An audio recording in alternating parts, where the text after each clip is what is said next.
Bigger, better, bolder. The cold, hard truth is taking talk to the next level. Right here on Bobo 89.1 FM, Cayman's Community Radio. We are still spilling the tea and committed to being part of the change that Cayman so desperately needs. Join Sandy Hill weekdays from 7:30 a.m. for Premier Access, Cayman Voices, Truthful Thursdays, and much more. Cayman's #1 talk show is now bigger, better, bolder, and more than talk. Getting results with hot topics, consumer reports, court exposés, and more. I've come to set the record straight. I've come to shine the light on you. Let me introduce myself. I am the cold, hard truth. Now, from the CMR studio in Grand Cayman, live, direct, it's the cold, hard truth. Now, join the conversation on 345-936-2626. That number again is 345-936-2626.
Okay, good morning, everyone. How are you guys doing this beautiful Wednesday morning? Happy Hump Day Wednesday.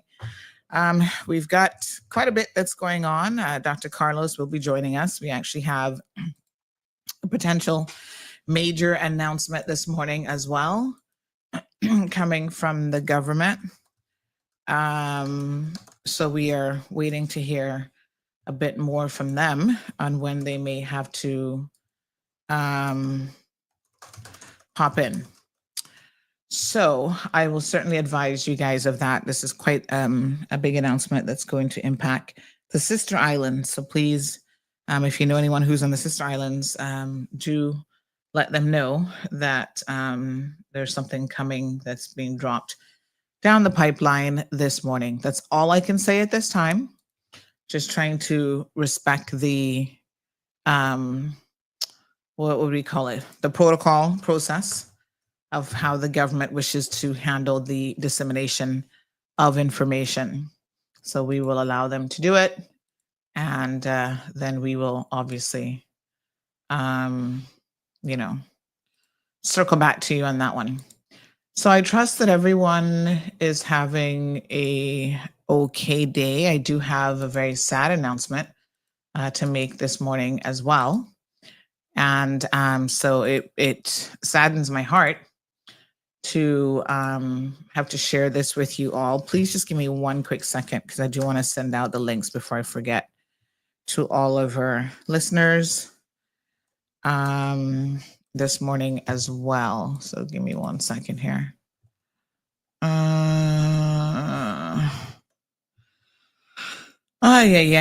What do they say? Life not easy, child. It's just not easy. And there are moments that will test us all. And of course, I'm going to tell you what I'm talking about here in a second. All right. So we're on Facebook, Instagram, YouTube, our new website, cmrtv.com. That has been working really, really well. And CMR TV did a soft launch with 2 daily shows. And, congratulations to Miss Sabrina, who actually was acknowledged by Facebook for her hard work already with a creator, what do we call it? Like a creator recognition. I'm sure some of you saw that on social media. It's not easy to do what we do day in and day out. Trust me, you sit here for 1 day and you understand that it really isn't easy. So she's been doing quite a phenomenal job, and I'm very, very proud of her. From one Caymanian woman to another, I take my hats off to what she's been able to accomplish. So let me address sort of the bad news perhaps first this morning. And it is with a very, very heavy heart that I have to announce that one of our own has passed away, who was a contributor in so many ways to our community. It's so interesting, but because just 2 weeks ago, I had mentioned her name, not even knowing that she was not well. And of course, I'm speaking about none other than fashion icon, costume designer, Reba Dilbert has now passed away. On the other side of the rainbow, honey child. And so, of course, Miss Reba was a fireball, full of personality. She left you crying in stitches, but she always gave you a dose of the cold hard truth, quite frankly. She was always very, very honest in her approach to life. And so I want to extend my condolences to her family this morning and her passing. And, she only had 2 children left, a young lady and Gary, her son. And I will say that I know that in the last couple months, Gary has been, as young people would say, her ride or die. He was there for her, navigating her through her illness. And just making medical decisions with her, so much so that this morning, on her passing last night, he was able to send out essentially what she wants to be in her funeral program, her eulogy, because they were able to sit down and write that together before her passing while she was still able to communicate her wishes. So I think that that's amazing and beautiful that has, you know, I always think it's amazing, beautiful when a person gets to have their say and how after they're gone, how how their wishes are carried out, because there's only so much that you can do. And of course, you know, yeah, it's one of those things where you hope that other people acknowledge your wishes, and sometimes they don't always do so. So it's just with a very, very heavy heart this morning that I have to announce that Miss Reba Dilbert, 71 years old, has left behind a legacy that will span decades, where she transformed fabric and imagination into internationally acclaimed art. And she passed away after not being well for a number of months.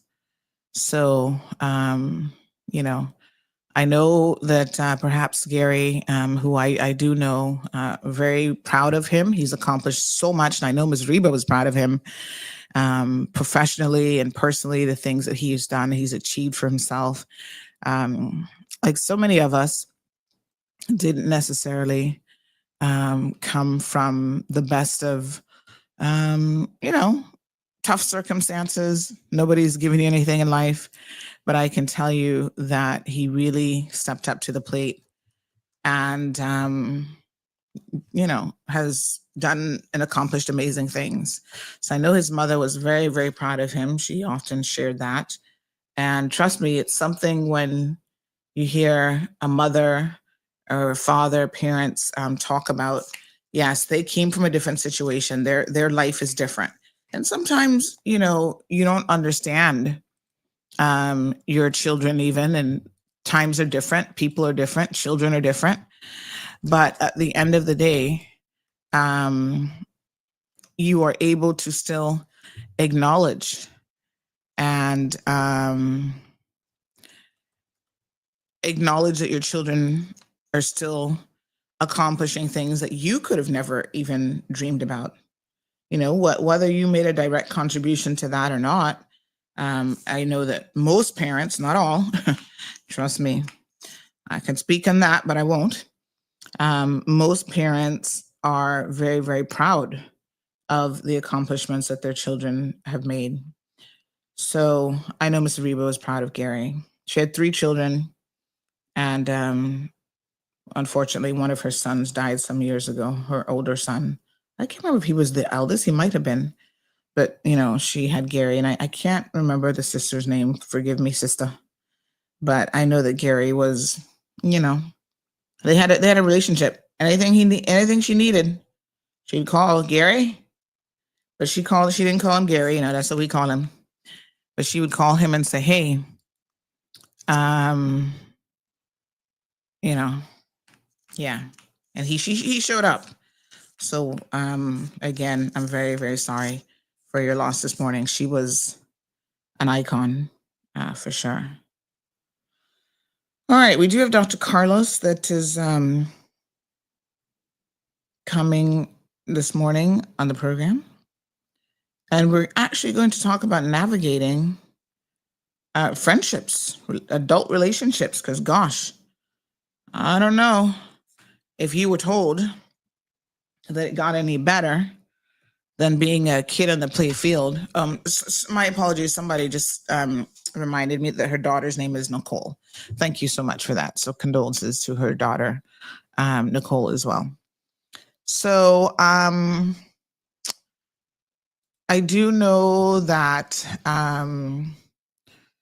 we, as adults, you think that when you're in the playground and you're fighting with your little friends, that's going to be the end of it, you know, and as adults, it gets easier to navigate these relationships, but it really doesn't.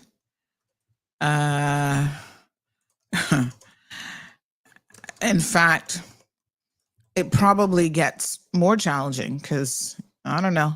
Adults manage to complicate everything. Children will be up in their feelings, but I gotta be honest with you, a lot of times children will fight and the next minute they're friends again.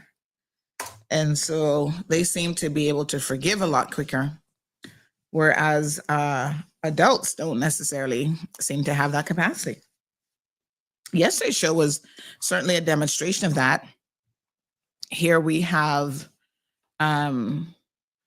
two adult women who, by all accounts, were friends. And unfortunately, they have that friendship has ended. Such good friends, in fact, that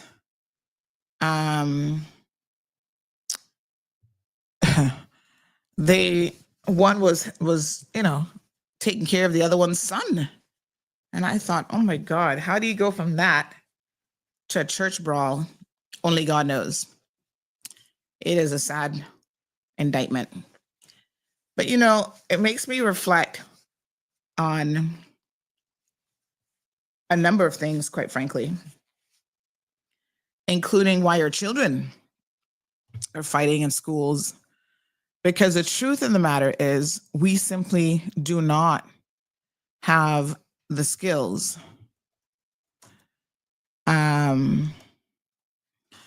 to navigate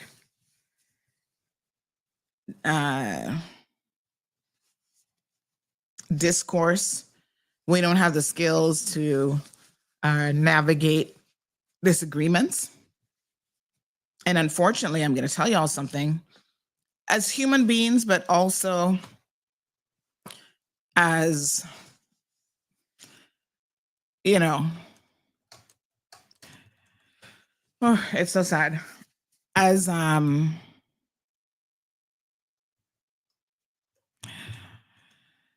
human beings, as well as Caribbean people, because I think we navigate the world differently as Caribbean people, although there's some traits that seem to transcend all of humanity. And so we have to admit that human beings are complicated at times, but also very, very simple. And sometimes we are simply stupid. I mean, let's just admit it is what it is, And so I always find it intriguing and interesting when we can't navigate our situations at all. And using words is one thing, but man, when you turn to physical violence, especially in a church setting, that we as a community have really gone to the dogs, as Aunt Lottie would say, definitely gone to the dogs. So it's a sad indictment. And Dr. Carlos is going to be joining us here shortly to discuss how to navigate these adult friendships.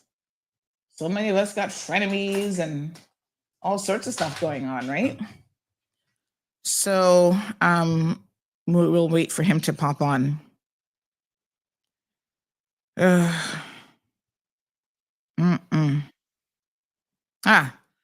Speak of the devil, Dr. Carlos just popped on. Just as I said, we'll wait for Dr. Carlos to pop on. There he is. It's like magic. Yeah, it's complicated. We're going to welcome Dr. Carlos. Damien says we've lost our moral compass. I'm not even sure we've ever, I know this sounds very, very negative this morning, but part of me wonders, if we go back to the very first situation in the Bible, it was two brothers literally killing each other and fighting. And it's just like, oh my God. Dr. Carlos, good morning. Good morning, Sandy. How are we doing today? Oh, I'm good. Taking my licks and I keep on rolling. I think there's a lot of us out there doing that right now. Yeah, absolutely. So we're going to talk about navigating these adult relationships here this morning. And I was just saying how from the dawn of time, it seems like humans were designed to be at conflict with each other. And so, I mean, it's weird, of course, to say that. But does it get any better? You know, when we were on the playground, I remember, you know, sometimes you'd have a little disagreement with your friend, but kids have an innate ability to a lot of times just move on from a situation. And as adults, I think we have the capacity to, unfortunately, hold on to just too much stuff. So let's talk about it. You know, we had a video that was circulating over the last couple of days. I guess it went viral by all standards, where two women in church were fighting over, we don't even know what, because it's, you know, we spoke to both of them yesterday. One said the matter's with the police, so she doesn't have very much to say. But the other one basically was, although the video showed her being the aggressor, she said that that was just a partial clip and there was much more to it. And that the other lady was the aggressor, bumping into her at church. And I thought to myself, my God, this sounds so juvenile. What is it about human beings that put us in this position where both of these women look like they're probably at least in their, I would garner to say 40s or 50s, grandparents potentially even. And here they are in church fighting over, they couldn't even give me a real answer. And, you know, other people are saying, well, you know, they were friends at one point and then something happened. And the other one, you know, some people say she was threatening violence, and it's just crazy. What happens to us that we don't know how to navigate conflict? What is that all about? Yeah, I mean, I think it's a complex question, and one that has multiple factors that we can talk about, Sandy. Mm-hmm. You know, I'm of the belief that we don't come into the world angry or aggressive. Mm-hmm. If you were to look at research that's been done with children as you know, as early as 8 months to 1 year, you know, children, we come sort of wired with compassion and empathy, right? Like it's in our evolutionary DNA to need to be a part of our tribe, to need to be a part of our community for our survival. Right? And again, if you just sort of observe a child in its first year, you will notice that its sort of primitive instinct is to connect. Mm-hmm. So I think that's a great question. What happens to us along the way, outside of the need for survival or the need for self-preservation, that can trigger for some of us this ego, this pride, this need to like defend, this need to be angry, to justify bad behavior, right? And you know, for me as a clinical psychologist, I can't help but always want to understand the nature of those environments that we sort of had growing up, right? That's so critical for me. You know, I've just experienced too many folks that you know, for example, I do a lot of work with men. Okay. Mm-hmm. And a lot of that work with men in the past has been around anger management. Right. And all anger management is truly understanding that anger started to show up for us somewhere along our path because there was something in our connection that was being blocked, or some way that we didn't learn to communicate, some way that we didn't learn to express ourselves in a way that felt meaningful or impactful. And so we started to repress certain aspects of ourselves.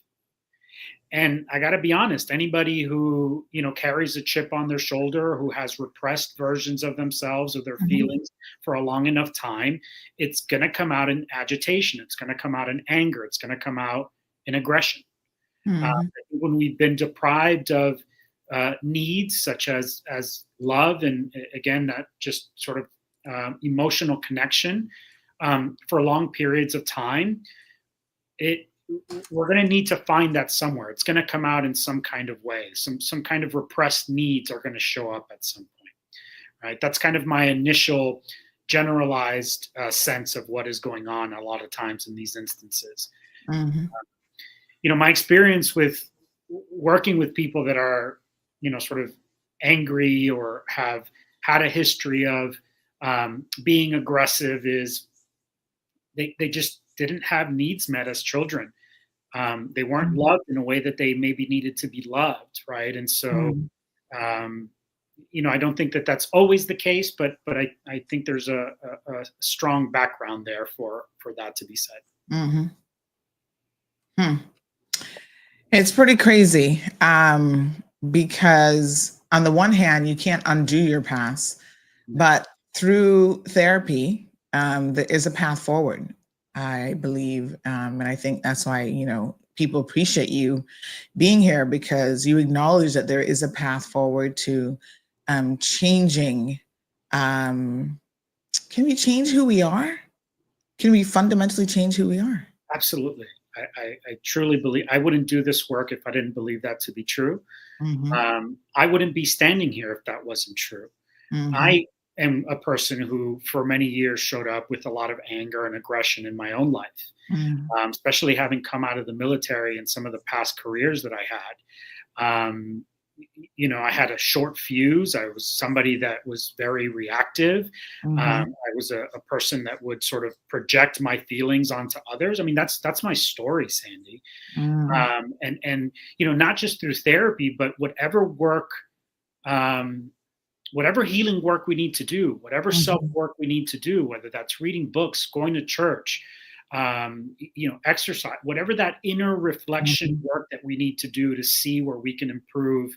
And what are the versions of us that show up in the world that are less than optimal? Why is that there? And what can we do about it? I absolutely believe that all of us are capable of change. Yeah, but it's not easy. And I think that this is where you've got to be willing to put in the work, and it's, in my opinion, also something that it's not like you fix yourself and you're good for the rest of your life. There are things that happen that rear their ugly head that make you go, whoa, what's going on here? Where is this coming from? And so I think that those are moments that present themselves that allow us to perhaps reflect on our behavior, to say, where is this anger coming from? Where is even depressive episodes? Why am I withdrawing from my family? Why am I reacting in this particular way to situation?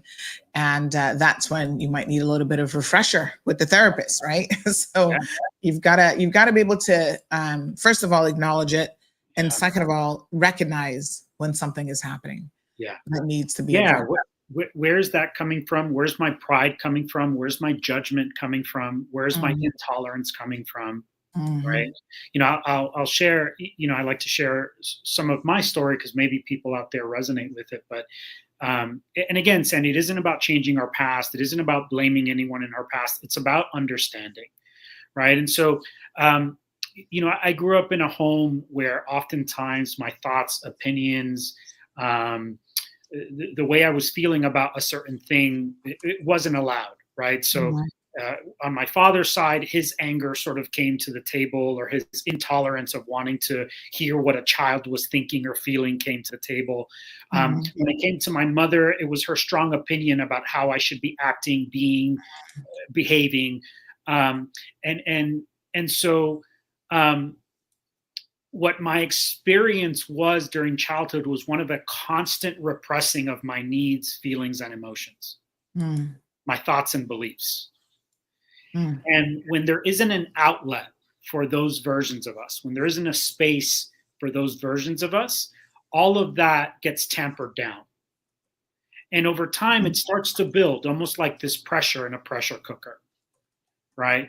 So what happens is when I become a young adult, and even in my early adult years, I had a strong need to express myself to everybody and to be seen. Because for so many years as a child, I didn't feel seen or heard.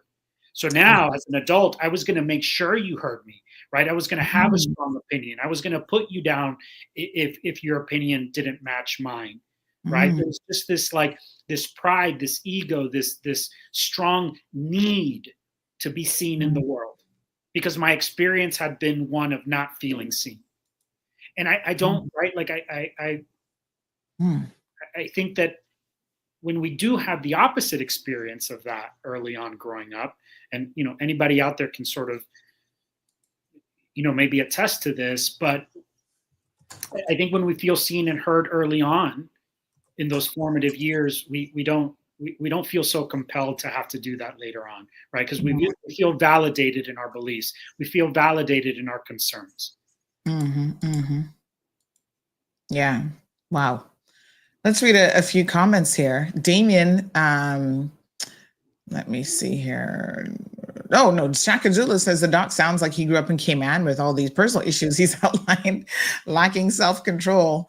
I do think that I was saying this before you jumped on, so I'm not sure if you heard it, but a lot of our, I feel like we're human beings, obviously, at our core. So we share common experiences in a lot of different ways, but also from a cultural perspective, the Caribbean and Latin American cultures, I think, are very, very closely aligned in how we raise our children, how we navigate relationships.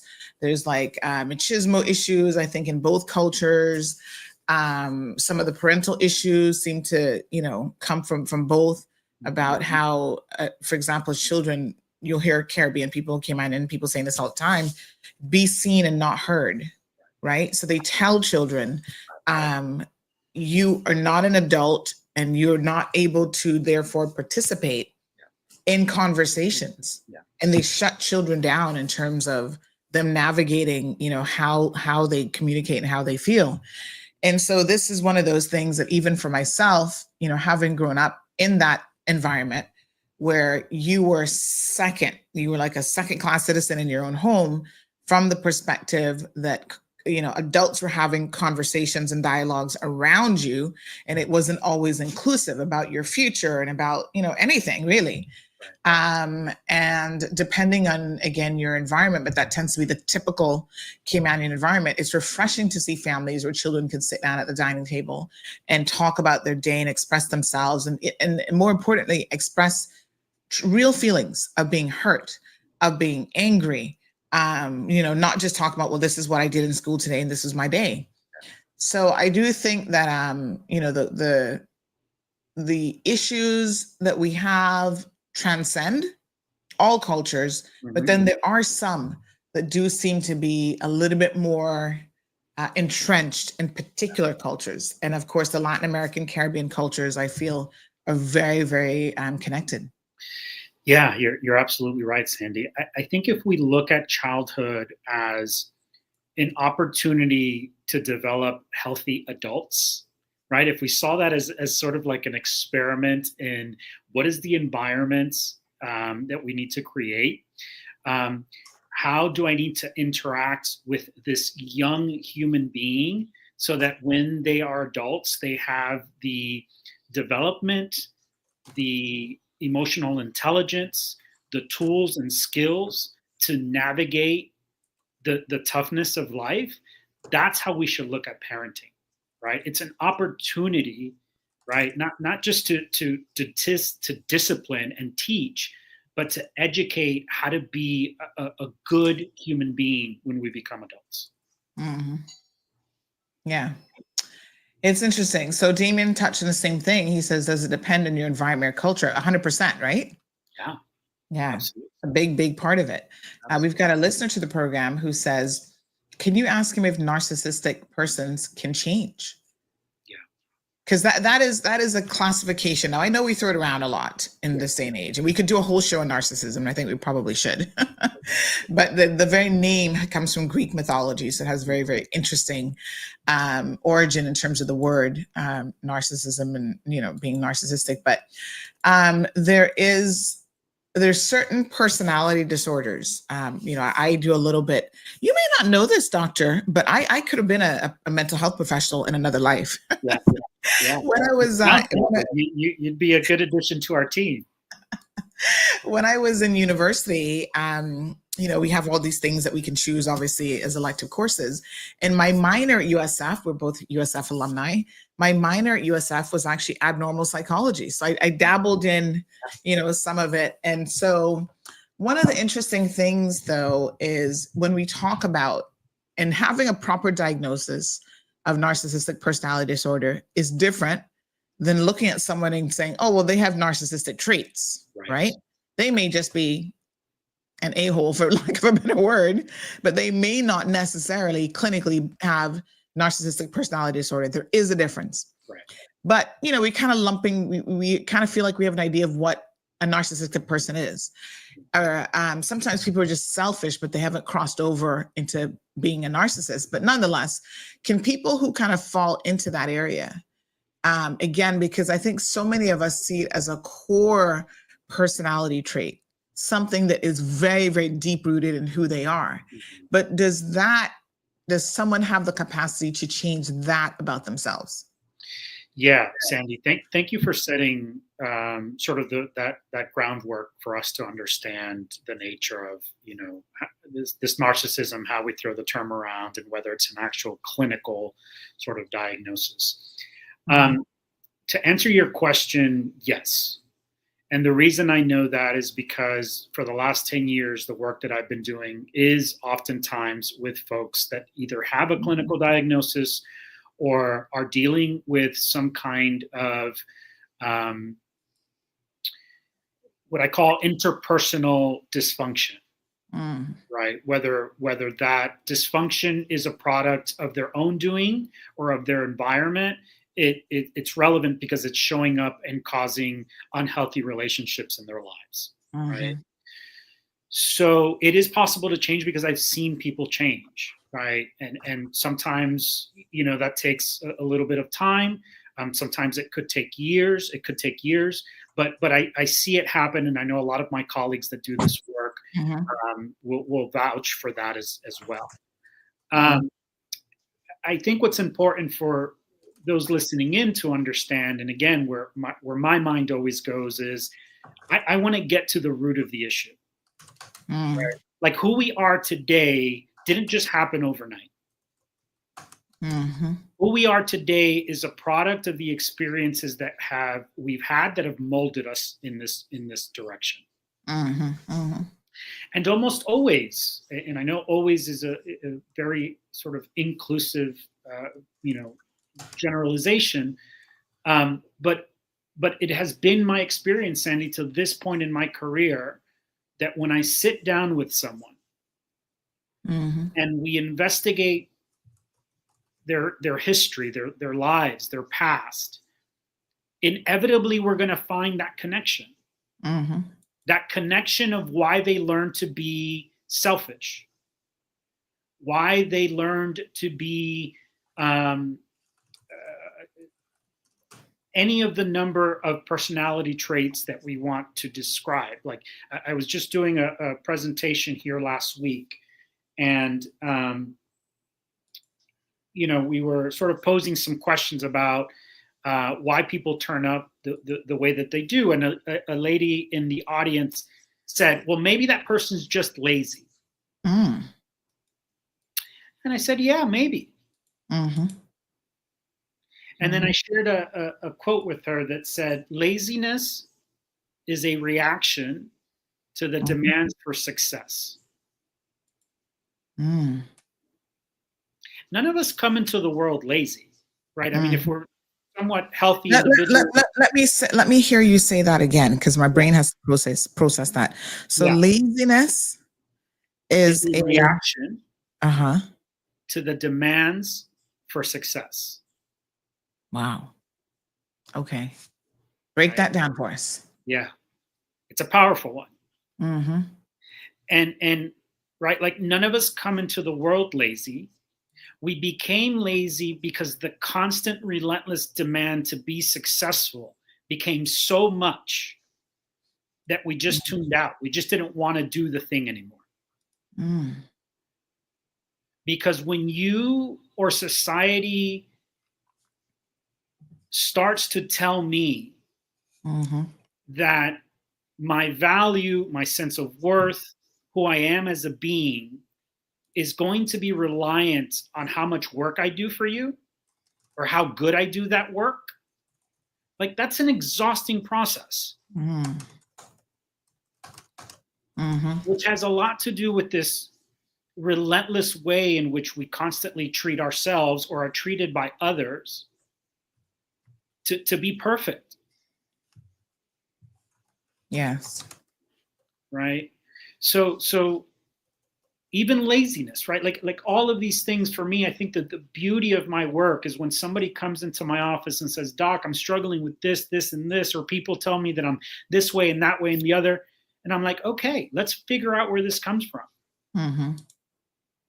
Right. And we'll spend an hour or a couple of sessions really just kind of unpacking it all. And we find it. Eventually we find, well, like, of course you're this way because this transpired and this transpired. And this is the story you were told about yourself. Mm-hmm. Right. Hmm. And a lot of times we are navigating our environment based on what other people have dictated.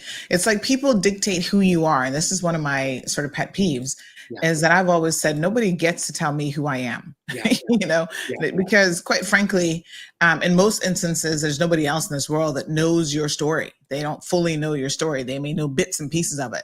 So I always chuckle when people say to me, oh, I know you. And I said, no, you actually don't know me. You know of me. Right. You may know certain things, but there are very few people that I would say know me at all. But they think they do. And so some people also have a sense that they get to tell you who you are, and they get to kind of dictate that in a very interesting way. So I think I rebel against that. Maybe there are times I go too far in the opposite direction, but I rebel against the status quo, and that no, you don't get to dictate who I'm going to be in life. And I'm certainly not going to it's like people who get tied into, and I see this happens a lot, people who get tied into like their careers, for example. Oh, I'm a lawyer, I'm a doctor. So that becomes their identity and who they are, and for me, I've always been very careful about that as someone who has multiple degrees and, I've gone to law school, I was on that path, and then, things changed. I say to people, that doesn't define who you are. Right. That's just a title. That's maybe part of your profession. And I feel that it's very, very dangerous when people take it on board as I'm a lawyer. Like that's the first thing they say to you. And I'm like, that's interesting. Yeah. Because it's too much for me that is how you identify yourself. Me, you want to know me? I'm Sandy. I'm Sandra. Let's talk. Right. I'm not tied into like a profession. I had a ex-husband who he would go around telling people, and it's one of the things that kind of irked me actually. He would go around saying to people, oh, I'm Sandy's husband. I'm like, no, you're not. I mean, you are, but that's not your personality. Identify yourself. You're David, you're your own person. But it was just one of those things where the dynamics of the relationship, like he, for whatever reason, felt like, he had to introduce himself in that way to be acknowledged by people. And it's kind of sad because I think there are a lot of people who do that. Pinay in Cayman says, please talk about on next episode, toxicity at work and how to deal with difficult people. Again, a great suggestion there. Shaka Zula says, that's an awesome quote. Cayman Kind says, kaboom, definitely an amazing quote. Damien says, control freaks, obsessive compulsive personality. Stirrup Squad says, speak. Now I know, and this is where it becomes difficult, right? Because there's the need to acknowledge your shortcomings. So I know that I have the capacity to be controlling, right? And so I get that from Aunt Lottie. My audience as well. They're well versed in Aunt Lottie and kind of a lot of the things that she would say and she would do. So she was an ultra controlling person. Now I'm not as bad as her, but I still do have a tendency to be controlling. And so that means that I will come into a room and see something that needs to be fixed. And instead of maybe talking about it with colleagues or other people, I'm just like, just let me fix it. And I take it and I fix it. And that's not always the right solution or the right way to get to the right solution, right? So that requires an acknowledgement that that's one of my shortcomings. In personal relationships, I can obviously be detrimental to a personal relationship. And it's also something that you have to, when it does happen, you have to quickly recognize it and say, okay, I need to do something about this. You need to have some coping tools on how to navigate that. So one of the books that I just picked up, and I'm only on page 2, but I'm getting there. Let them. So the let them theory is something that works really well for someone who has a controlling personality, right? Because you got to just be like, listen, hands off. You can't control people. You can't dictate to people what to do and what not to do in life. Just let them. Yeah. Let them be. Let them make their mistakes. Let them live. So I think that there's power in even the things that you gave that quote, but there's power in understanding, seeing these things as sort of reminders to yourself and understanding how sometimes in a moment you just have to say, breathe and let them, right? Absolutely. One of my other go-to phrases is you're right where you're supposed to be. So in the chaos of everything that is happening in life, and I got this from the very first time I did acupuncture. I was talking to a guy well versed in Eastern medicine, and he said to me, it was one of those things where my mind was in so many different places. And I think he saw the chaos of like my mind. Like I was there because I had lost my voice. I had laryngitis. I was stressed out. I was trying to do stuff for my master's up in Miami. And I was like just full type A personality on the go. And he was just like, stop. You just need to take a minute. I'm like, no, I got to hurry up because I got a plane to catch. If I miss it. And he's like, whoa. He said, listen, you have got to, and he gave me a life lesson that I'll never forget.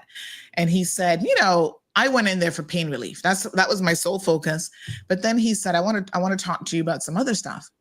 The energy that I'm getting for you is, number one, you're always there for other people, but you don't show up for yourself. And so that's going to be detrimental. Ultimately, that will be detrimental to who you are because you can't show up for other people if you're not good.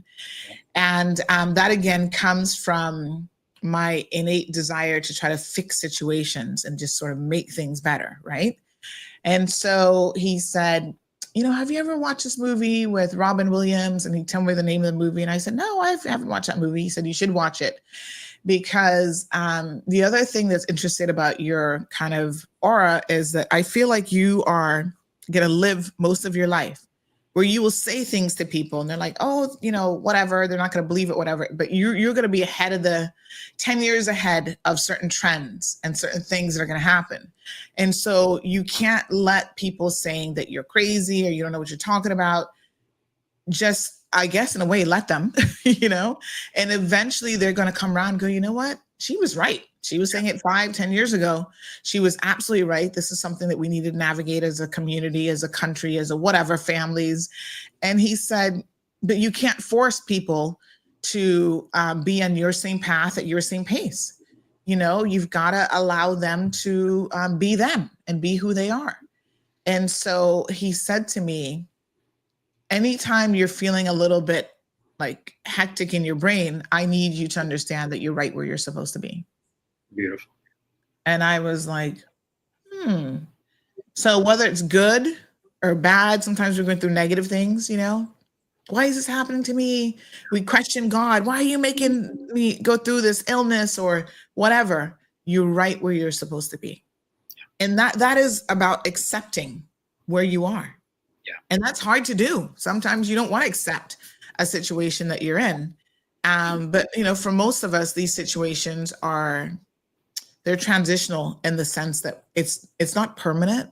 Things are going to change, things get better, things get worse, things, fluctuate. But in that moment, it might just be that you're going through a situation because you need a life lesson out of that situation. Of course. So you're right where you're supposed to be. I believe that wholeheartedly, Sandy.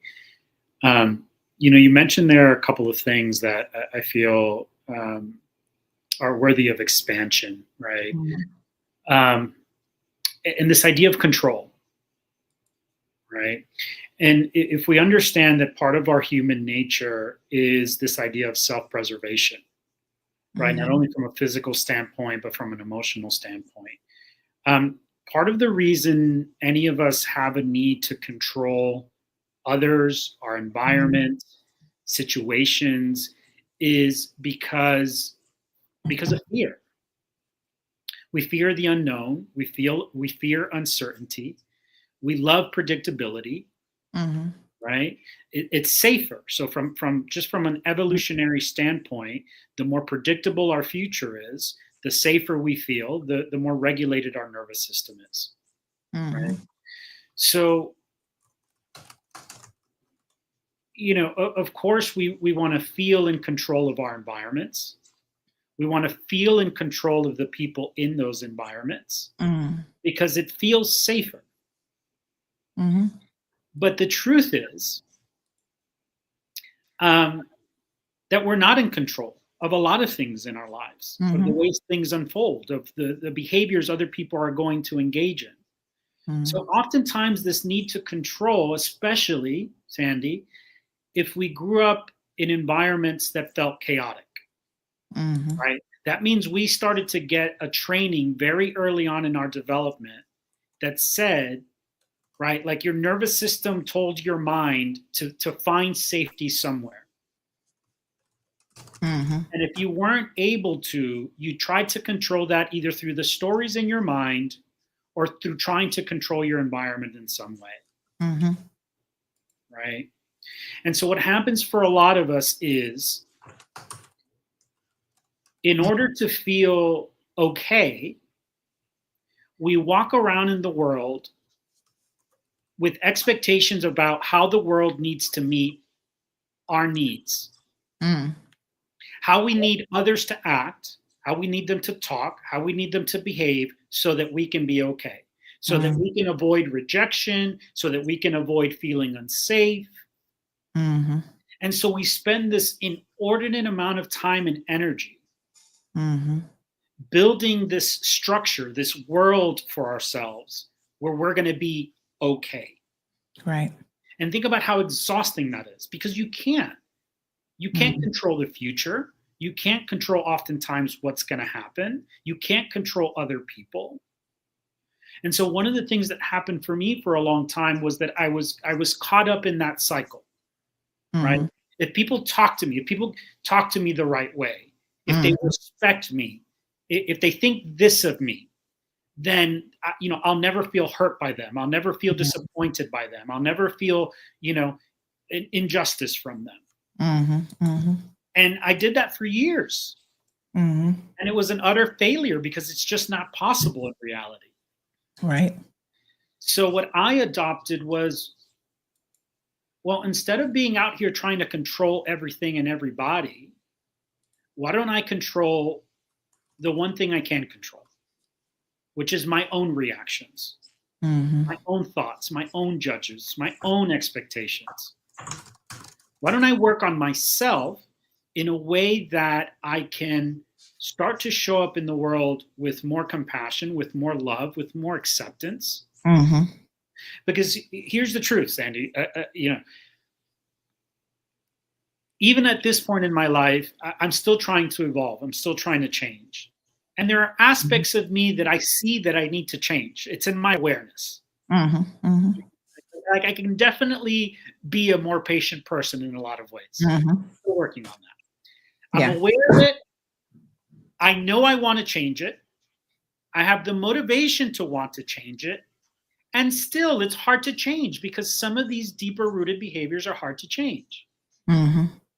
So if that's true about me, right? Mm-hmm. I'm aware, I'm motivated, I have the effort to want to change, and it's still hard to change. What does that say about other people who may not be aware of the ways that they come off, who may not know where their ways of being come from? Mm-hmm. Right?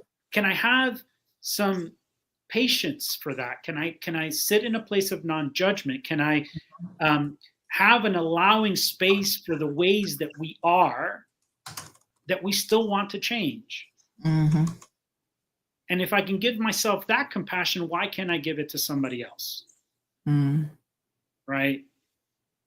And so when I started to do that, what I realized is I don't need people to be different for me. Mm-hmm. I can honor who they are, where they are in their own lives. I can honor that they also have a story that led to why they are the way that they are. Mm-hmm. I can honor that probably somewhere deep down inside, they also want to be a better person. Mm-hmm. But if I show up and with friction, with telling you need to change, what are you going to do? You're going to become defensive, Mm-hmm. right? You're gonna dig in your heels and project your identity that you so much need to project because it feels unsafe around me. Mm-hmm. Wow. Folks, just a reminder that the phone lines are open for your questions, 936-2626. Questions and or comments. Lots of them. Panay in Cayman says it's hard to change. Sometimes the factor is your environment as well. John LaRue just showing up says, who is this guy? John, this is Dr. Carlos Garcia, and he's been on the program a number of times. And Dr. Garcia is going to have his own show here on CMR TV. And this is actually his show now, but we're doing it as a part of the Cold Hard Truth. And then eventually we're going to pull him out and he will be hosting a show in the evenings. So some real hard hitting topics around mental health and wellness, really. And so it's Mind Matters with Dr. Carlos Garcia. So thank you, John, for the question. Dorothy says, thank God for CMR. Oh, Miss Dorothy, thank you so much. And I say, thank God for Dr. Carlos. So it is truly a team effort. And, the way that things come about in terms of collaborations, I mean, I feel like this was just meant to be. I wanted to talk about, you were just saying how other people may not be how you want them to be. They're on their own path. Maybe they're going through their own situations. But I have a question, and this is really personal to me. I think I'm an avoider of conflict sometimes, as much as people think, well, that doesn't sound right. Because when I'm in a conflict situation, I do address it head on, but there is a fair amount of it that I avoid, and I avoid people. So I find that, I'll accept people for who they are, and I'll accept that I cannot change them. But then I make the decision that I don't want to be in a relationship with this person. Sure. Is that okay? I'm talking about family members in particular. There's a lot of family that I have no significant relationship with at all. It's not even from a place of disrespect, because if I see them, I'll say hi, hello, whatever, have a great day. But that's it. We're not going to be chatting on the phone. We're not going to be, you don't get to come to my house. I'm not coming to your house. We're not intermingling in that way. Right. And sometimes those are very, very close relationships. And so there are people who, have approached me within the family, I guess, dynamics, and said, oh, well, this person is your whatever. So you need to have a relationship with them because society has said, you need to have relationships with siblings. You need to have relationships with parents. And I don't believe that. I think that, yes, thanks for, being a sperm donor. Thanks for providing your egg, and thanks for whatever it is you tried to do. But if that's not working for me, I don't have to be part of that. Like, I don't, I'm not going to disrespect you, but I don't need to force myself to be in what I see is a mentally damaging, chaotic relationship, even as an adult. And I know it stems from abandonment issues as a child. And then there are people who say, well, just get over that. But I can't get over it if I don't see, I'm 52 years old, if I don't see any changes in that person. And quite frankly, even if that person is family to me, if they were not family, I would never be their friend because I don't like them. They don't have the kind of, I mean, is that okay? Is that okay for me to say, yes, you are my dad, my uncle, my mother, whoever. But if you were not that person, I would have no contact with you whatsoever. I don't like you, and I don't want to have a relationship with you. Yeah, Sandy, I think that's a great point, right? There's so many nuances here. And to answer your question, yes, I think that's absolutely okay, right? Um, I always preface these conversations about relationships with by saying that, like, I would never condone allowing yourself to be in a relationship that is abusive in any way, either physically, verbally, or in any regard. Mm-hmm. I don't think that, part of what I'm preaching means that you tolerate misgivings, that you tolerate maltreatment. I don't think that's what I'm saying here. Mm-hmm. The philosophy that I've adopted is, and I think there's a way to separate what I'm talking about here, right? There's the aspirational way I think that we should try to be, and then there's reality, right? What do I mean by that? Aspirationally, for me, I want to live the way Jesus asked us to live, to love everyone. Mm-hmm. I want to love everyone.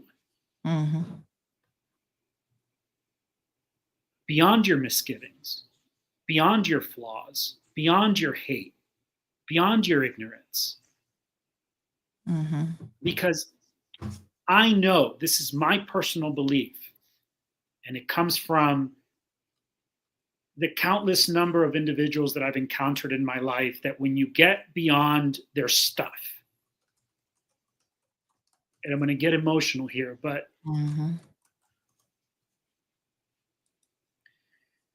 I just continually find like this beautiful human spirit, this beautiful soul with just the deepest desire to be loved and to connect. Right?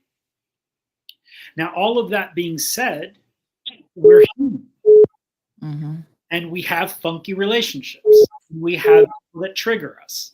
And we have family that, gets under our skin. And we have people that, we label as toxic, or we have people that are angry that we feel we need to protect ourselves from.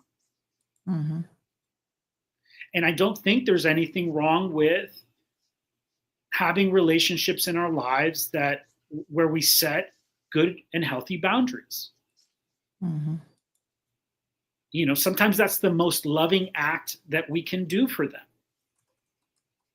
is to keep distance. Maybe that's the thing that helps them see, wow, like everyone's pushing me away. I wonder what's happening here. Right? And so I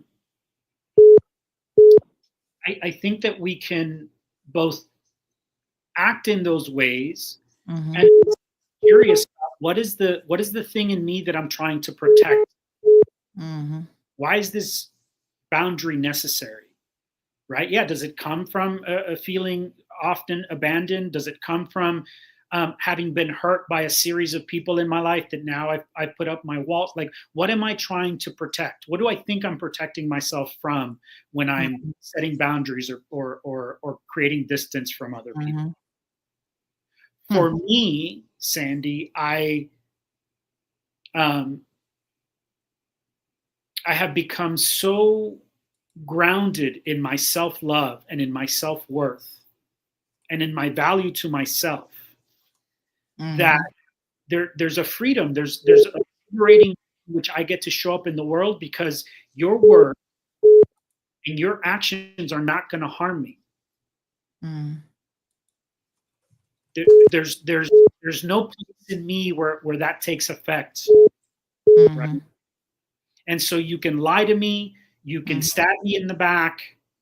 All I'm going to do is turn my back and show you the knife that you've stabbed me with, so that from a place of love, maybe you'll figure out that this is not the way to interact with other people. Mm-hmm. We do have a caller in the line. Good morning, caller. Welcome to the program. Good morning, Sandra. Good morning, Dr. Carlos. Good morning. Sir. I actually have two questions. I'm not sure which one to start off with first. Mm-hmm. But Dr. Carlos, in relationships, right? And I'm not just talking, romantic relationships, but romantic relationships, families, friendships, workplaces, any kind of caregiving role, right? Mm-hmm.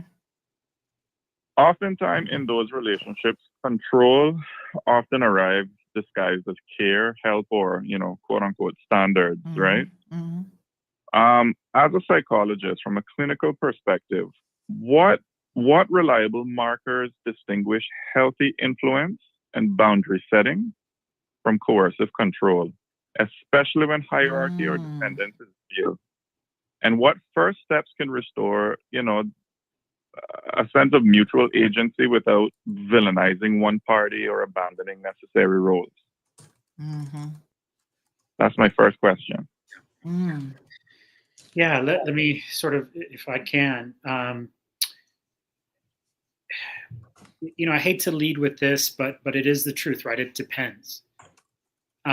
Oftentimes, especially in my work with couples, I need to understand both individuals.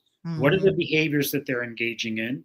And then understand, why is that their tendency to engage in behaviors that way? Where's the so-called manipulation coming from? Oftentimes, it's from a place of fear. It's from a place of fear that my needs are not going to get met. So I'm going to set these really high, maybe sometimes unrealistic standards or goals for somebody else to meet my expectations. I think any time that we're doing that from a place of anger, from a place of resistance, from a I don't want to call it a negative place, but whenever it's coming from a place of protection, a place of withdrawal, that often raises curiosity for me, as like, what's happening here, versus whether we're setting those boundaries from a place of compassion and love. That's the sort of delineator for me. But again, I think sometimes it requires really sitting down and having more information, more detail as to, why is this relationship dynamic look the way it looked? Where are these controlling actions coming from? And so I hope that starts to give you some foundation as to what we're talking about here. Well, I mean, my follow-up question to that would be based on what you're saying, right? I mean, speaking about where people are coming from, in your view, how do trauma histories bias people toward either over-controlling others or, the opposite, which is surrendering agency? And what breaks that loop? Yeah, trauma is obviously going to have a major impact here, right? If just using an example here, if part of your early upbringing was that people constantly hurt you, if they did that physically, if they constantly shut you down, if they constantly told you were an idiot, if they constantly made you feel shame, if they constantly made you feel judged, then the model or the story that you might have adopted unconsciously is that others are not safe. Others will hurt me. Others will not show up for me, right? And as a result of that model, right, which is influenced by those early experiences, we develop a need to protect ourselves, to protect our heart, to protect our connection. So what do? Naturally, we develop ways of interacting with other people that protect us from that. So having strong boundaries, having, keeping people at a distance, in some relationships, not really engaging with someone that might model for us love and connection. I'll tell you this, for many years, because this was part of my story, I found myself in romantic relationships where the person that I was dating didn't truly have the capacity to show up for my needs. Why? Because I was leading from a place. What I was teaching them is, I'm here for you. I'm here to give. I'm here to people please. I'm here to rescue.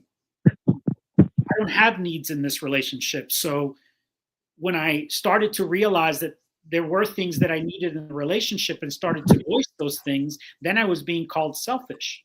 Mm-hmm. It's not that I was selfish. It's that the people that I was choosing, and I think I think we should pause here for a moment, because I've seen a lot of comments come through and a lot of people have like, hey, what's wrong with this other person? And how do I change this other person? Sometimes we need to remember that based on our own trauma, our own experiences, our own ways of being, we invite unhealthy people into our lives. I did that for years. I invited people into my life with no boundaries because I didn't have any for myself. We teach other people how to treat us. We teach other people how to treat us based on what we allow, even if one time, what we reinforce in them, and what we don't allow. Right? And so all of those things are really important to understand about what is happening in any one relationship dynamic with any individual, whether it's a friend, a loved one, a family member, right? And what I've seen is that when you start to strip some of that away and get to a place of understanding, why am I this way? Why are they this way? We might arrive at a resolution and a way forward in that relationship. Or we might arrive at a place where, like, this is not healthy for these two dynamics to continue moving forward. And we need to part ways. I mean, that's a part of living, right? Not every relationship stays in our life forever. And that's okay too. Thank you so much, caller. Thank you. We do have some comments coming in. So Panay, in Cayman, says that she's navigating a person who is here in Cayman that gossips a lot about me. And since I'm avoiding conflict and I don't respond to any issues, people think she's the one who's doing it all right. So in other words, because she doesn't respond, people, I guess, think that what this other person is saying, that they're in the right. And this is something that even myself and others who are also like in a public space, people say all sorts of manner of things about you. And sometimes you're just like, whatever, I can't even bother.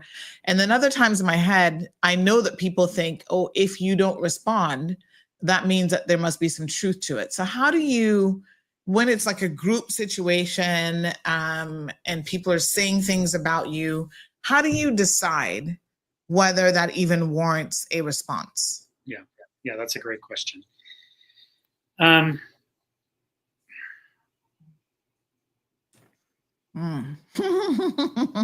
Yeah, tough one, right? I think one place to start is to like, if we really strip it down and get to the bottom of it, Sandy, is I use this comment that we're all sort of walking projections of our experiences, right? So for example, I might be here on this call sharing some of these things, and I happen to remind you of an ex that didn't treat you really well. Or I remind you of a cousin or a sibling that you don't get along with, okay? The lens through which you're viewing my message is your lens. It has nothing to do with me. It has nothing to do with truth. It has to do with the lens through which you are perceiving me.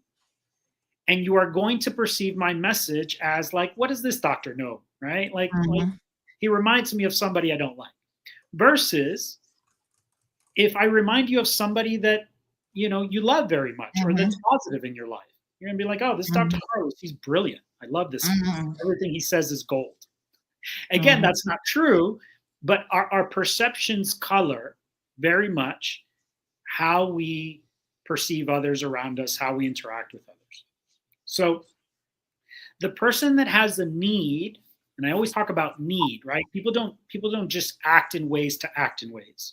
The person that has a need to gossip says to me that there's something within them that they are not whole with. Mm. That there's something within them that they don't feel confident about, that there's something in them that is missing in some way, if I want to say it that way. And part of what people gossiping is they have a need to make others feel less than so that they can feel more than. It's a strategy, it's a tool. Mm-hmm. Right? Which, for one, instead of feeling triggered or upset by you, now I feel for you. Like, God, what must it be to what must it be like to have to go around in the world putting other people down so that you can feel okay? That's exhausting. That feels, that hurts. It hurts my heart. So, I've experienced people like this before. Right. And the interesting thing is, like, you're interacting with one of these people that needs to gossip. And I almost feel like the pull to want to join in on that. Be like, yeah, let me tell you what else about this person. And I'm like, whoa, no, that's not a thing I do. Right? So for me, I think that the let them approach, Sandy, works here. Because you don't know me. You haven't walked a day in my shoes. I'm still evolving as a human being. Most times I don't know me. How can you know me? Right. Right? Like, if you knew who I was 6 months ago, you don't know who I am today. Because I'm constantly growing and evolving. And so, but I see how other people might have this perception that if I don't respond to it, maybe there's something true in that. Again, for me, I spend enough time doing work on myself, looking inward, that I've developed a great deal of confidence about how I show up in the world, what I value, what I believe, who I am. That's not a justification. That doesn't mean I stop looking at myself. But I feel that comparatively, I spend a lot of time reflecting on Carlos and on working on Carlos. And so if you want to have an opinion about how you think I am, you keep that opinion. Now, maybe there's some truth in what that person is saying. That's for me to look at and say, okay, let me sort of run it through. Maybe there's some truth in there. Maybe there's a thing about me that I probably deserves a little bit of curiosity where I can maybe change. Right. But again, I think it goes back to the sentiment you shared at the beginning of the episode, which is the work that we do on ourselves. I walk more confidently in the world because I know that I'm constantly working on myself. So when people are pointing fingers at me and telling me how you are, how they think I am, I have a position that I can decipher that information from, that feels whole, that feels integrated, that feels real, that feels honest.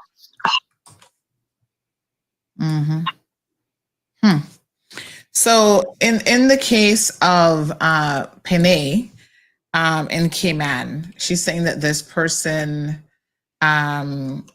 is sort of recruiting other people, other haters, and so it's becoming more difficult for her to ignore the situation.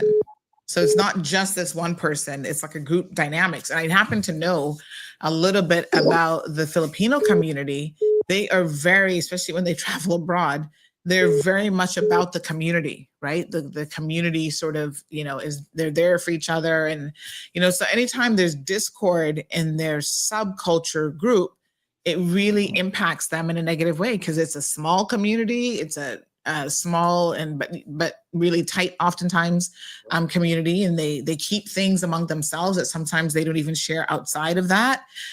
So I'm assuming that she's probably really being stressed by this. So the question then becomes, how can she navigate again against that cultural backdrop, if you will? Sure. How can she navigate the gossipy people, one or two people in her group, but that are recruiting other people in the group with this information? Yeah, I mean, I think sometimes one of the things that's required from us is that boundary setting, right?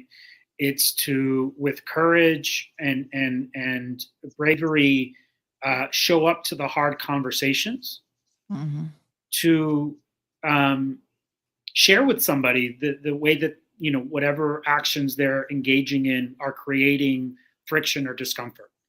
I do think that a lot of us tend to avoid conflict because it doesn't feel good, right? Or, we avoid conflict for, a multitude of other reasons that probably oftentimes may not benefit us.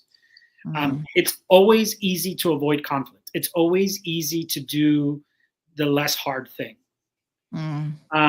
And so one of the things I often encourage people, right, if we've gotten to that place where an action does need to be taken, how do you root yourself in courage and confront the person you need to confront?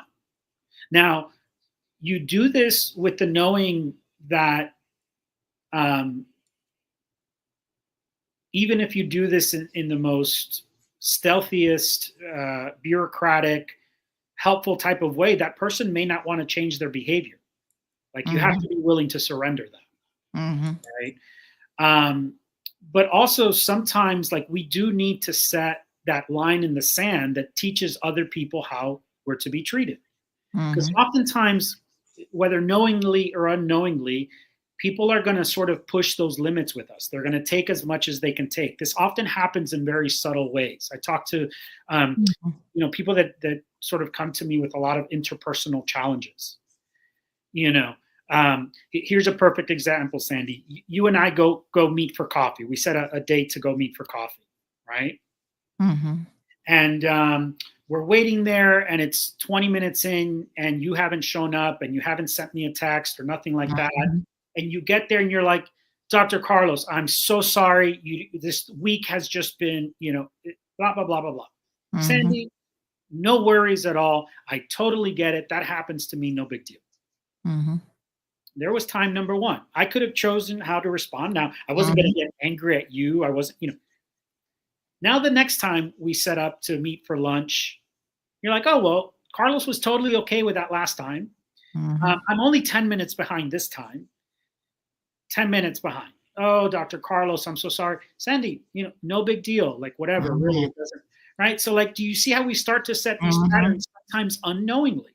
So now the seventh time Sandy shows up 20 minutes late, and now, like, I needed to be gone, right? So now, so now I'm bending and I'm bending and I'm bending. Yes. So a lot of times we need to self-reflect on what are the ways in which I might have contributed to this dynamic And okay, now let's speak to it. Hey, Sandy, no big deal. I know you're a super busy person. I know things get in the way. But truly, I honor our time together when we meet, and I really want to make the best of it, right? Because there's so much that comes from our conversations. Is there a better time that we can choose in the day so that this doesn't keep coming up? Is it better that we meet online? Like, what's a better way so that you're not rushing in here every time and feeling? Do you see what I did there? Yeah. Yeah. I didn't, Sandy, I can't believe you would disgrace me by showing up late, and what is your problem? And I don't need to do all that. Yeah. Yeah. Let's take another caller. Wow. Yes. Good morning, caller. Welcome to the program. Hi. Sorry, I had to call in one more time simply because I heard conflict and my ears just perked up. Dr. Carlos, I find with myself, right? I don't go looking for conflict, but I find that I'm unable to back down from it when it rears its head, right? And sometimes I get drawn into arguments and situations that really don't resolve anything. Help me, please. I love that. Yes. Without knowing too much more, I would say I'd be curious about. I don't think you get pulled into the arguments. I would say your ego gets pulled into the argument. And so the interesting thing there would be, right, to first self-reflect. What's the part of me that's getting pulled into this? Why do I feel the need to, for some of us, I'm a big believer in justice. right? And I want to see things turn out the right way, and I want to see people be respected, and I want to see people be valued, and I don't want to see people, I'm sort of of the people. I'm going to come to the rescue. That's just part of my nature and part of who I am. At the same time, I need to reflect on, like, what is my need to fix here? What is my need to rescue here? What is my need to defend here? Where does that come from? Right? Not good or bad, but just to understand. I think a lot of us get often caught in this righteousness to fix the unhelpful ways that everybody else is. Right? That we're going to come to the rescue and watch. I'm the one that's going to make this person be less angry or less spiteful or less judgmental. In that very energy, in that very action that makes you want to jump in, what you might be creating is further anger, further disconnection with that person. My goal is to show up with non-judgment, with understanding, with compassion, and with love. Why? Because when I do that, I disarm you. I disarm the judgment in you. I disarm the anger in you. I disarm the need for you to ground yourself in protecting or justifying or challenging me. So for me, if you want to look at it, although I don't see it this way, it's a strategy. For me, non-judgment and love in interactions with the people in my lives, whether they're friends or family or colleagues, is a strategy. Because you're not used to being approached that way. You're used to being approached with argument or defensiveness or whatever, which is just going to, again, it's going to make that person further defend. But when there's nothing for you to defend, you're open. You're open to hear how I'm feeling about something. You're open to hear potentially, if I do it in the right way, how you're behaving in that moment. You're open to hearing an opinion I may have. You're open to hearing how we might collaborate and move forward. Yep. But Dr. Carlos, I don't want to be collaborative or compassionate. I want to be right. Well, I think you just answered our question. Yeah, most of us feel more compelled by the need to be right, than by the need to collaborate and come together and find resolution or find peace, right? And so, listen, no judgment here. That's one I'm still working on, right? My wife would tell you, happily that that's a part of me that I'm still working on. So yeah, it's challenging. It's hard to do. Sandy said it earlier. This work that we're talking about is really, really hard to evolve in this way as a human being. And again, if we look at what the great spiritual teachers or what God is telling us is that like this is our deeper work to evolve as human beings, to become better, to make impact, to get out of our judgment and our hate and our anger, so that we can start being better for each other, and through that be better for the bigger group, the community, the society, right? Like that's the relevance of this work, and it starts one person at a time. All right. Thank you. Thank you so much. All right. We got another caller. Good morning, caller. Welcome to the program. Good morning. Morning. Dr. Carlos. You touched my point this morning. I'm so hurt. I'm taking advantage of. I'm taking advantage of, and I want to pull away, but I just can't pull away because it's family member. I can't leave them alone. I bend my back to help. And all I get is disrespect. No love, no care. And I'm so hurt this morning just before the show come on. is what I get in my ears this morning. Abuse, no love, no care. All I try to help. I want Dr. Carlos to tell me I must get away from it. I just want to get away. I want to get away from it. I soon be 80 years old next month. I want to get away. Sometimes I want to get away from it. I just want to drop it and leave it and don't look back. I can't do no more. I try my best.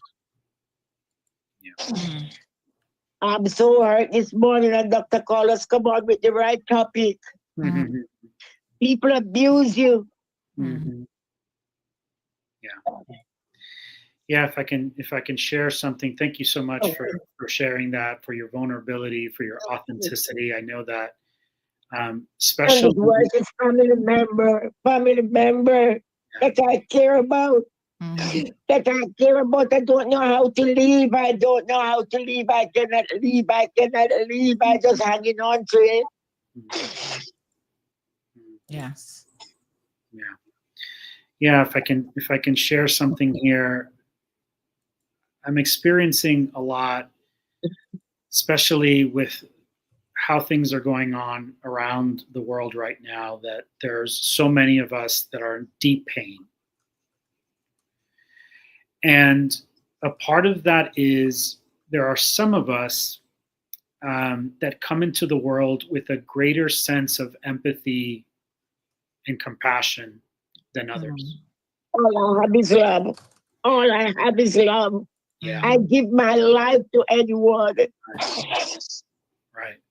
And those of us that come into the world with that deeper sympathy, empathy, and compassion, that deeper love, the truth is we're going to struggle more. We're going to suffer more, especially in a world that's so jaded and hard and full of anger and evil. I was angry this morning before you come on the show. I was angry, and I'm glad that you come on and you just touch my point. You just walk into what I am going through. Yeah. And for many years, I struggled and with a lot of pain in my heart, because I feel so deeply, and because I feel so deeply, I lead with my heart, and because I lead with my heart, there are both people that accept that and honor that, and there's been a lot of people throughout my life who have taken advantage of it, who have hurt me, who have not been accepting of that love, and right, like any other number of things. And what I'm getting to understand now at this later stage in my life is that God made me this way. And he made a lot of us this way, deeply loving, deeply understanding. Yes, he does. There are many of us out there that are in deep pain or struggling or in darkness or angry. And even all of that anger, right? All of that anger to me is behind it is pain. And so if it wasn't for us that keep showing up with love, we wouldn't be hurt. We would not be hurt. Right.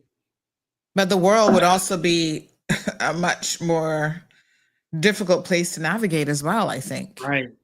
We are the balance to that anger. We are the balance to the shame. We are the balance to the judgment. We are the balance to the sick. We are the light in the darkness. And it's painful to be the light.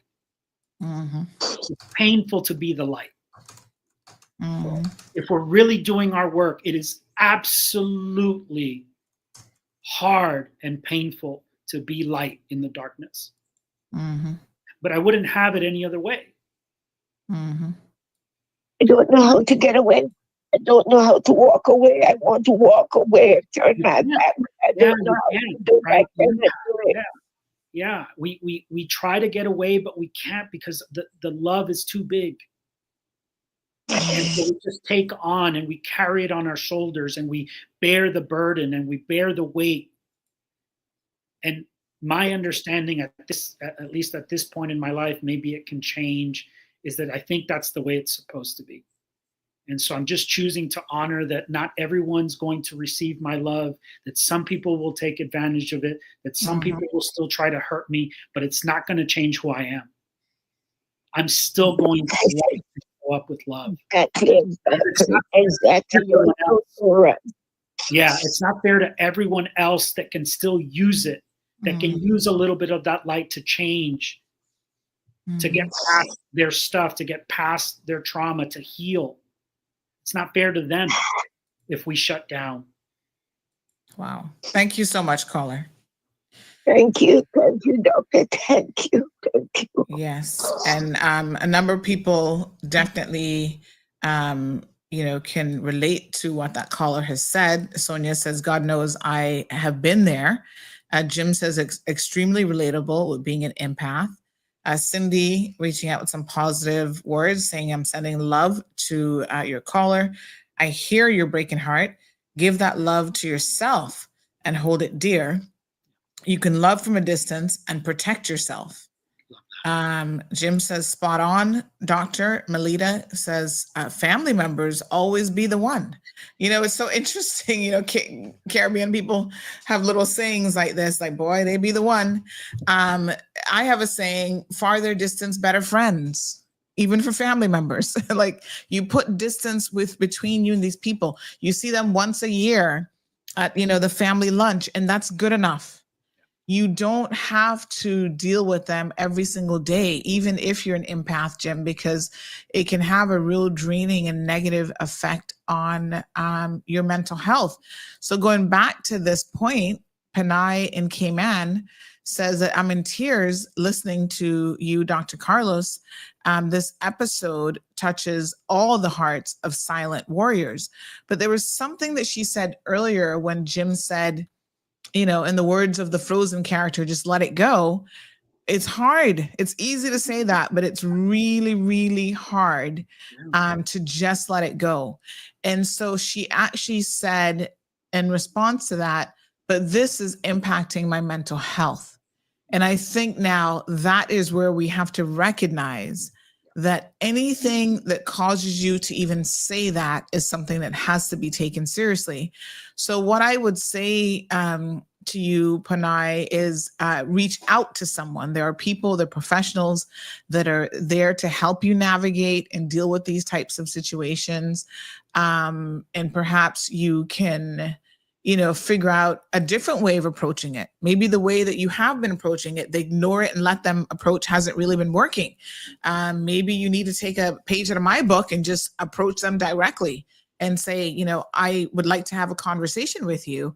Maybe they're not going to be open to that, but there's a lot of different therapeutic things that you can do, even just writing them a letter, sending them an email, sending them a WhatsApp message, expressing how you feel and that you've had enough. You can say to them, I'm not going to allow you to continue to gossip about me in our community groups, to talk about me, to spread misinformation without addressing it. You're not going to have that kind of power over me. So I think that, if one approach doesn't work when it comes to navigating relationships, sometimes you've got to look at what else you could do.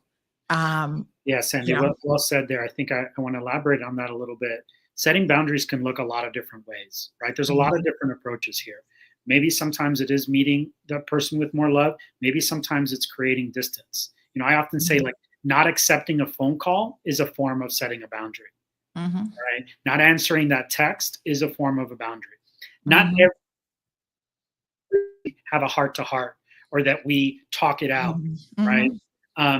In the service of protecting that sort of empathic heart that we're all talking about here, one of the things that I've recognized is that a lot of times the boundaries I need to set are not necessarily for me, but in the service of keeping me whole, keeping me healthy, so that I can continue to do the work, so that I can continue to help the people that I help, right? So the boundaries, especially if they're impacting your mental health, especially, again, I sort of hesitate to call people toxic, but there are some people out there that just are working through some stuff. But at times, setting that distance is so important because it allows us to be able to keep showing up for the other people in our lives that are deserving of that full heart that we have, right? And so sometimes it's a tough conversation. Sometimes it's just like letting that friendship go. Sometimes it's creating distance from that family member. So, it comes in different forms. There's no wrong or right. I think the ultimate thing here to remember is we do have to protect ourselves at times, right? Yeah. And it's hard when it's family, especially. Someone says your own ticks bite you the hardest. That's another saying that we have in the Cayman Islands, just Caribbean people, I think. But that's definitely, Ms. Barbara, such a very true statement, because they're the people closest to us. They're the people who we think are supposed to be our ride or die, that we're supposed to get along with. I mean, who wants to put out there that I don't even like or get along with my own sister? You know what I mean? That's not, there's something that almost feels wrong about that. And yet, that's the reality for a lot of people. There are a lot of people who've had abusive parents, absentee parents, abandoning parents. And so it doesn't make us feel good to have this conversation and talk about these things. Part of it is societal pressure as well, because society tells you, your family, they're your people. And sometimes they are, and sometimes they're not. Sometimes you've got to build your own tribe of supporters and of people. So, Panay, we're here for you as much as we certainly can be.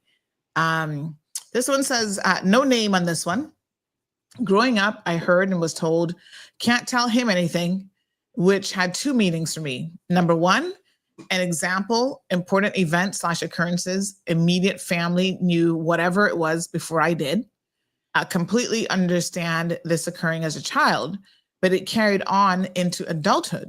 So by the time I found out or was told and had a human response, shock, gasp, feedback, questions, etc., it was an emotional journey alone, because everyone else had already experienced whatever event as a collective together months or years prior to me knowing.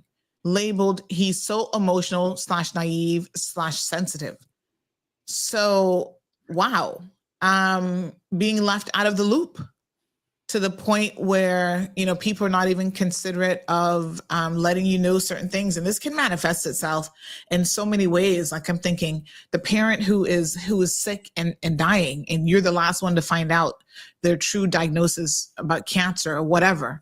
How do you, he's saying that even in his adulthood, this is something that has continued, where you feel like you're the last person to know. For the people that matter the most to you in your life, how do you communicate with them that this is something that you felt, whether it's perception or not? I always say, listen, your perception is your reality, right? Mm-hmm. So how do we navigate this in the sense that I think this person needs to speak up and say something to whoever keeps leaving him out of the loop? Yeah, I mean, first and foremost, I want to say to whoever this person is, amazing job on, that curiosity, understanding your story, understanding where a lot of the titles, narratives, beliefs that we adopted about ourselves came from, right? We didn't as children make up these stories about ourselves, right? And so I'm sure that a lot of our empaths out there could also relate with having been labeled or having heard early on in our childhood, you're too sensitive, you're too much, you're so emotional, right? Which is like the last thing we needed to hear, right? Mm-hmm. Because we feel things deeply, right? That's our strength. That's mm-hmm. what makes us really amazing, at the work that we do. But you're right, Sandy. I think it is at some point, we need to acknowledge that just because somebody has an opinion or perception of who we are, we don't need to own that. Mm-hmm. Right? That's not truth. And so sometimes we need to confront people. And again, I think we can do this in a compassionate way, where we have a sit down and talk about, these labels that you're using, or these ways that you interact with me. Where's that coming from? Here's why I don't think it's helpful. Here's where it's hurtful. Here's where, you're too sensitive. Well, that's one way of labeling it. Maybe that is your perception. Maybe in your world, you might not experience this level of sensitivity that I do, but for me, this is meaningful and it's important. And I need it to look more like this, right? And so I don't know, Sandy, maybe we'll have a show where we kind of, have some like scenarios where we actually break down what that conversation might look like. But I think about if we've done enough to work on ourselves, we can move away from these labels and old beliefs and start to honor who we are, and in a very courageous way have the conversations with other people that say, like, this is who I am, and it's not okay for you to judge that. It's not okay for you to need me to be any different way. And how do we get there? What's the conversation we need to have to resolve what's coming up here, right? We do have a caller in the line. Good morning, caller. Welcome to the program. Good morning, Sandy, and good morning, Dr. Carlos. Morning.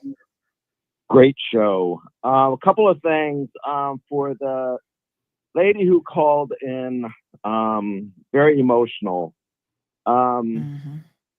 Setting boundaries is really, really a difficult thing to do because we have to step out of our comfort zone to be able to set those boundaries. And we get so accustomed to being in our comfort space to make that change, again, is very, very difficult. As far as family members go, I had to pretty much tell my older brother, I wish him well. I wish his family well, but there's no relationship. There's never been a relationship from the time we were children. I mean, we're only 16 months apart, but we've never been real brothers. So I finally got to a point right before our mother passed away to say, you know what, I've had enough. I'm not going to put up with this anymore. You're nothing but a bully. And, I love his family. I love his kids, but he's always made sure there was a separation between he and I, where I could not enjoy his family and his kids. So that goodbye was needed. And then to switch on to, we're talking about navigating adult friendship. I am that empath. I care too much. I am sensitive. I always step forward when somebody needs a hand, a listening ear, come now type of person. I drop what I do to be a friend. I always feel like my definition of friendship is different from other people's definition of friendship. And again, that's my problem because the way I think, I guess. But, when you're there for somebody ongoing for every step of their roller coaster life, and then when you finally get to a point where you need that friend and you've reached out to that friend and they've canceled for one reason or another, you've spoken to that friend about how you felt disappointed or let down because you needed that person, and the apology was made, and then it happened again, and it happened again. Finally, there's love in your heart for people, and especially my love in my heart for this particular individual. And I finally had to come to the conclusion that it was a one-sided friendship. And as difficult as it is to swallow, just to say, okay, you know what? No more. I'm not going to put all my energy out there if you can't give me a little bit of energy back. I don't ask for a lot. I ask for people's time, and I navigate most of my downhill on the roller coaster alone because I don't want to put that burden out on other people. But there was these 3 times, and all 3 had to do with death, that I needed somebody. And that person that I thought I could count on because they conveyed that to me, that you can always call me no matter what, I'll always be there, blah, blah, blah, was not there. So I had to put distance between us. I say at one point that I wanted to speak to her about it, but I decided, you know what? I don't need to provide an explanation. If you can't figure it out at the ages we are now, then it's after bringing it to her attention several times. If you can't get it now, and after all that, it's not worth my energy. Yeah. So I think as we navigate through life, we do change, we do grow. Some people grow ahead of us, some people grow behind us, and sometimes we just have to let people go at their pace and also wish them well on their journey. Thank you, caller. Appreciate that. You bet. Yeah, something, Dr. Carlos, that you said earlier, the example you gave, which was a simple example, but yet such a relevant example of someone not showing up on time. And I remember years ago, I was in university at USF, so I was, a young person starting relationships and navigating life. And I had someone who was always chronically late. And I remember sitting there and watching a Oprah episode one day, and there was something, I can't remember who she had on as a guest, but there was a point that was made about how the fact that someone continually and repetitively is late for every single thing that you do, it shows a lack of respect for you ultimately in your time as a person. And you have got to be willing to communicate to them how this makes you feel. And then if they continue to do nothing about it, then you've got to understand that, for whatever reason, it isn't really that important to them. And then you have to act accordingly. So even as that last caller was talking about, whether it's the brother or somebody else, always showing up for them, and you say, okay, now I need you. Here's the one time my mother has died. The granny that I always talk about so much and so important to me has passed away. That's during our times of grief. That's when we need people the most, right? A lot of times those are very, loss of a loved one, financial loss. There's certain things that are like major divorces, major big events. And that is when you need your friends. And if your friends can't be there for you during those times, I think a lot of times you then end up reflecting on those relationships and you go, what am I doing here? Why am I, putting in all of this energy, time and effort into an individual who can't show up for me once every 5 years or whatever the case may be?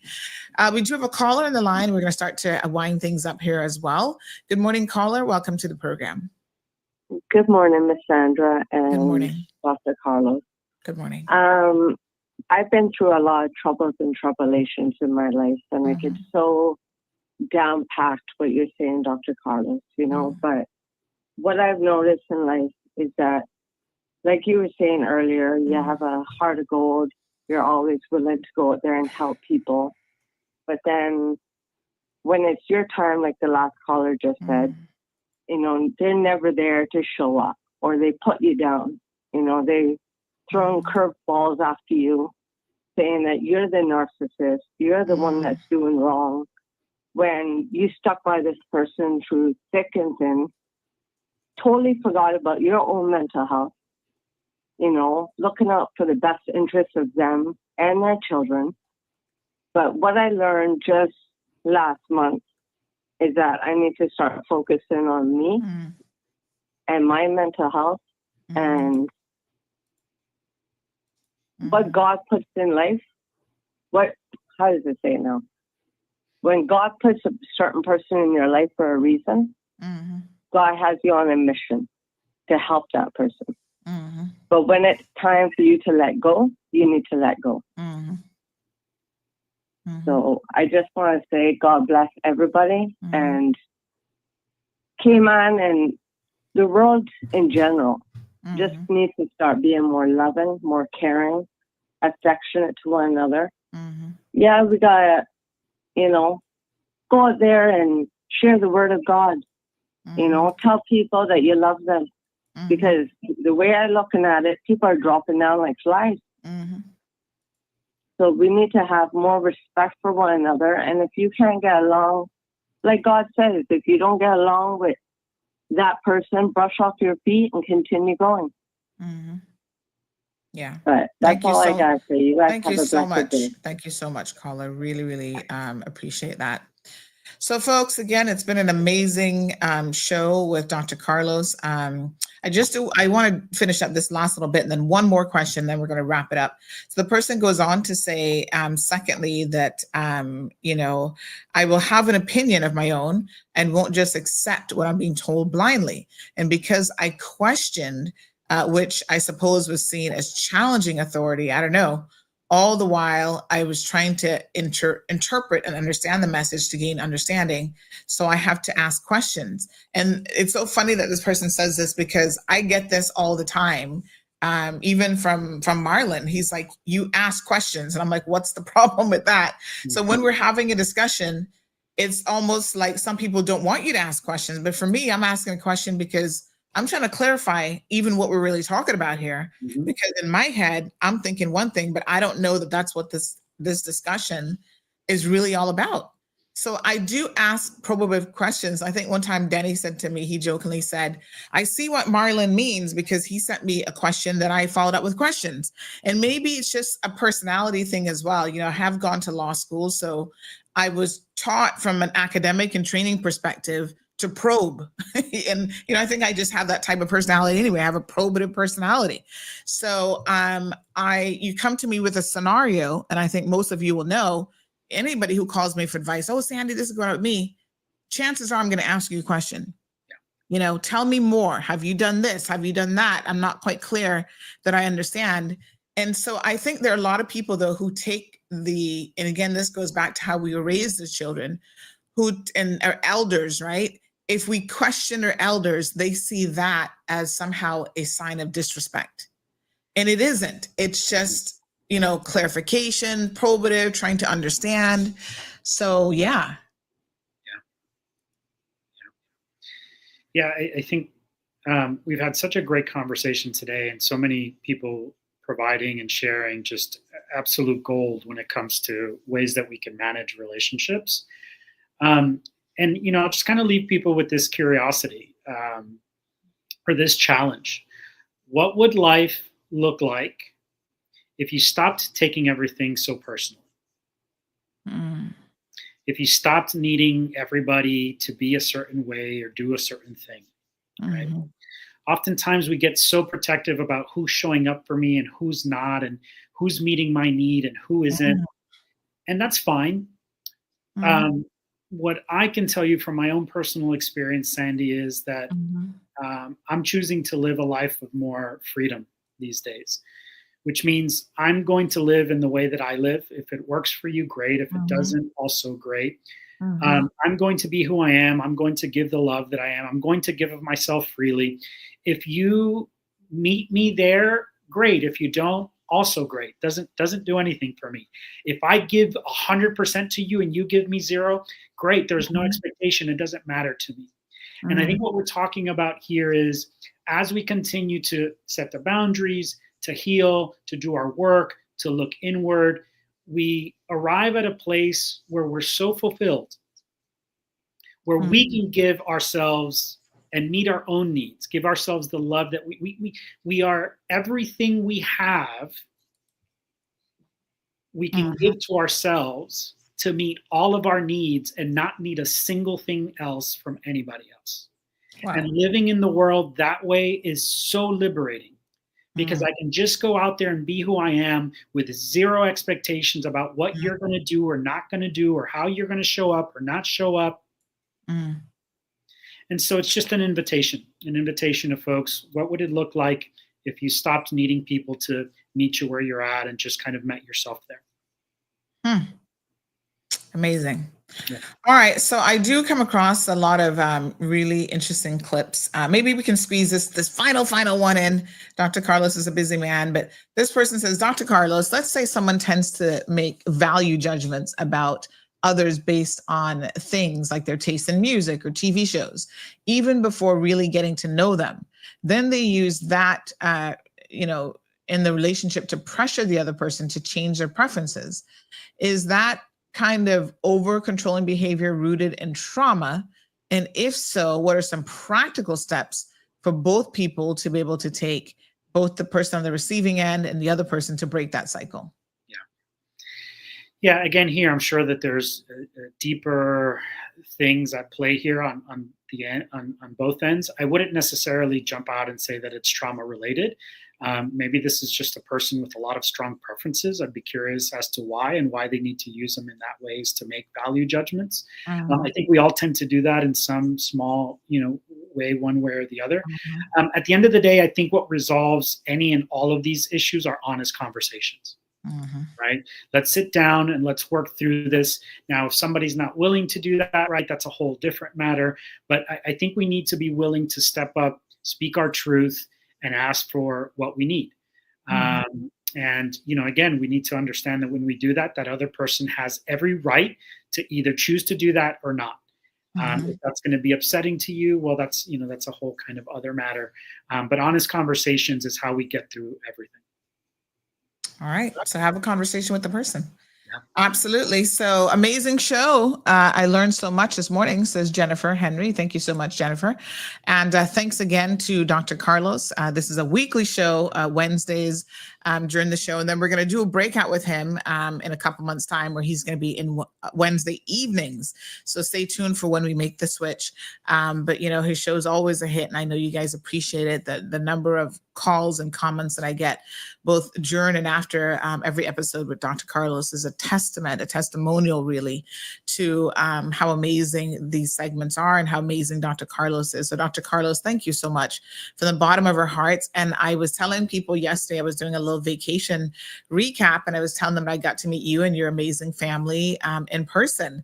And this is what you see is what you get. This is Dr. Carlos. He's the real deal. And this is his his personality is just so calm and so amazing. And so I was very, very happy to be able to, sit down and break bread with you. And we got to chat for a little bit. And I'm sure there'll be many, many more collaborative opportunities going forward. So we'll be back here again next week, Wednesday, with Dr. Carlos. If you have any questions that maybe you'd like to send in advance, any show ideas, please do so. To the church sisters who were involved in that physical brawl, we all have to get to the point where violence is never the answer. Physical violence is never the answer. We have to be able to have disagreements, talk about them, sometimes maybe even get in their feelings a little bit, raise your voice, whatever. But the thing you should not ever, ever, ever do is put your hands on somebody else. That just absolutely crosses the line. And we see our young people struggling with that in our schools. They're fighting. I mean, it's just crazy. And the reason that is happening is because they have not had any opportunities to see conflict resolution at work. So we need to help them. We need to help them navigate. The answer is not if someone doesn't agree with you, if someone doesn't like you, that you're going to beat them up or you're going to fight with them. That's never the solution. Yeah. Thank you for all you do, Sandy. Thank you so much. So I'm going to leave a couple short snippets from some people this week that I came across in terms of, just their journey and their advice. And Dr. Carlos, have a fabulous day and fabulous week. And we'll see you here next week, Wednesday. See y'all. Thank you. Thank you so much. Single most important thing that will determine your future is your sense of who you are. And that's not like some, spiritual, get connected with you. This is like fucking science, right? If you believe you are a loser, the empathic circuits of other people's brains will detect that in you and they will treat you like a loser. You carry who you are with you. That's why you get into failed relationship number 1, failed relationship number 2, failed relationship number 3, until you changed.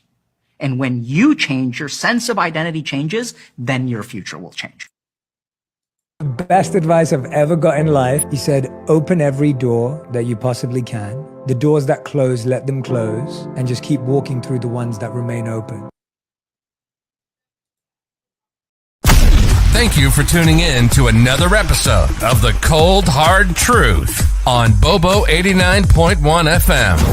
Cayman's #1 talk show is live weekdays from 7:30 a.m. Never miss an episode again. Watch anytime on CMR's Facebook and YouTube channels for the latest show episodes. Don't forget to follow us online on our social media channels. And visit CaymanMarlRoad.com for all the latest news and community happenings.